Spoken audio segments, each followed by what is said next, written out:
కన్నీళ్లు మింగిన కడుపులోకి తానే బుక్కెడు పువ్వైనాడు. ముసలి తల్లి పెద్ద కొడుకైనాడు, చెరిపిత చెరగని చరితైనాడు.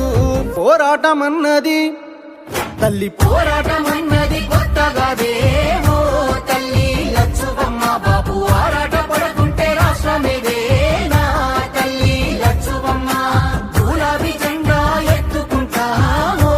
తల్లి లచ్చువమ్మ.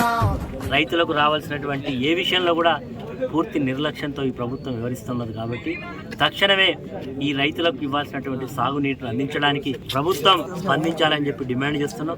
ఇక్కడ ఉండేటువంటి స్థానిక శాసనసభ్యుడి యొక్క అసమర్థత కూడా చాలా స్పష్టంగా కనబడుతుంది.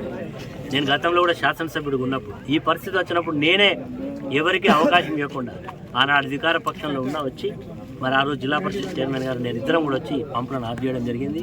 నాకు ముఖ్యమంత్రి కార్యాలయం నుంచి కూడా ఫోన్లు వచ్చినా నేను ఒకటే మాట చెప్తున్నా, మా రైతులకు నీళ్లకు లెవెల్ మెయింటైన్ అయినాకనే మీకు ఇస్తాం తప్ప మా రైతుల పొలాలు ఎండబెట్టి మీకు ఇవ్వలేనని స్పష్టంగా చెప్పినాం. దానికి ముఖ్యమంత్రి గారు కూడా మరి మీరు తీసుకున్న నిర్ణయం సరైనదని కూడా చెప్పడం జరిగింది. కాబట్టి ఈరోజు కూడా ప్రభుత్వాన్ని ఒకటే పైనుండే పొలాలకు నీళ్లు పోతే ఇక్కడ ఉన్న పొలాలను ఎండగొడతామంటే మాత్రం చూస్తూ ఊరుకునే సమస్య లేదు.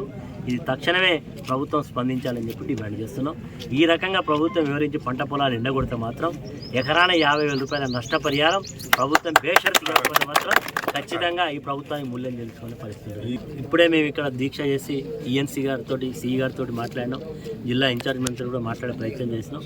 ఆ సందర్భంలో ఈ గారు చెప్పిన 6 రోజుల లోపల ఇక్కడ 15 ఫీట్ల నీళ్ళ లెవెల్ తీసుకొస్తామని చెప్తున్నారు.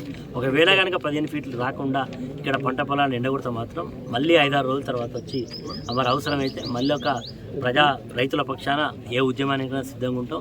అవసరమైతే ఆ రోజు మేమే వచ్చి మోటార్లు బంద్ చేయించడం జరుగుతుంది.